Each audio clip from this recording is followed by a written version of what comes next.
Hello દોસ્તો, ગોવાના સુંદર દરિયા કિનારે પણ સૂર્યાસ્તનો સમય હતો. આકાશમાં કેસરી અને ગુલાબી રંગો છવાઈ ગયા હતા, જ્યારે દરિયાના મોજા ધીમે ધીમે કિનારાને સ્પર્શી રહ્યા હતા. અમદાવાદનો યુવાન મિહિર ઘણા મહિનાઓથી સતત કામ કર્યા પછી થોડા દિવસની રજા માણવા ગોવા આવ્યો હતો. જીવનની દોડધામ વચ્ચે તેણે થોડો શાંતિનો સમય જોઈતો હતો. બીજી તરફ પુણેમાં રહેતી કાવ્યા દેસાઈ પણ પોતાની નોકરીના કારણે તણાવથી થોડા દિવસ દૂર રહેવા એકલી જ ગોવા આવી હતી. બંને એકબીજા માટે સંપૂર્ણ અજાણ્યા હતા, પરંતુ નસીબે તેમના રસ્તા એક જ સાંજે દરિયા કિનારે ભેગા કર્યા. મિહિર સૂર્યાસ્તના ફોટા ખેંચી રહ્યો હતો ત્યારે અચાનક કાવ્યાનો સ્કાર્ફ દરિયાની હવામાં ઉડી રહ્યો હતો. મિહિરે તરત જ દોડી જઈને સ્કાર્ફ પકડી લીધો અને સ્મિત સાથે તેને પરત આપ્યો. આ નાનકડી ઘટનાથી શરૂ થયેલી ઓળખ ધીમે ધીમે લાંબી વાતચીતમાં બદલાઈ ગઈ. બંનેને પ્રવાસ, પુસ્તકો, સંગીત અને દરિયા પ્રત્યેનો પ્રેમ હતો.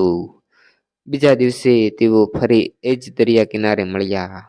આખો દિવસ તેમણે ગોવાના ઐતિહાસિક ચર્ચો, રંગબેરંગી બજારો અને શાંત કેફેની મુલાકાત લીધી. સાંજે પડતા બંને દરિયા કિનારે બેસીને જીવનના સપનાઓ, પરિવાર, જવાબદારીઓ અને ભવિષ્ય વિશે વાતો કરવા લાગ્યા.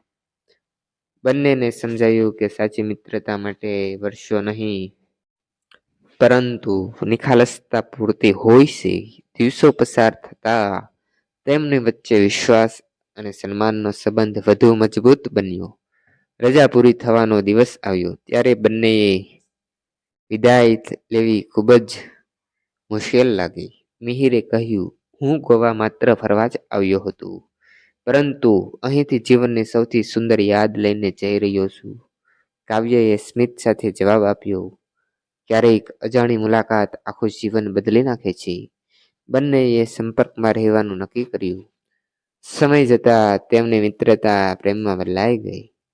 બંનેના પરિવારો મળ્યા અને પરસ્પર સંમતિથી તેમના લગ્ન નક્કી કર્યા. લગ્ન પછી તેઓ ફરી ગોવા આવ્યા અને એ જ દરિયા કિનારે ઊભા રહી પહેલી મુલાકાત યાદ કરી.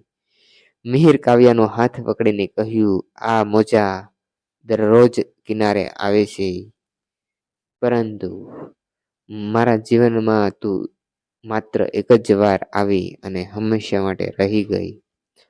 કાવ્યાની આંખોમાં ખુશીના આંસુ આવી ગયા. દરિયાની ઠંડી હવા, સૂર્યાસ્તના રંગો અને મોજાનો મધુર અવાજ તેમની પ્રેમ કથાના સાક્ષી બની રહ્યા. વર્ષો પછી પણ જ્યારે તેઓ પોતાના બાળકો સાથે ગોવા આવતા, ત્યારે એ જ કિનારે બેસીને પોતાની પ્રથમ મુલાકાતોની વાતો યાદ કરતા હતા.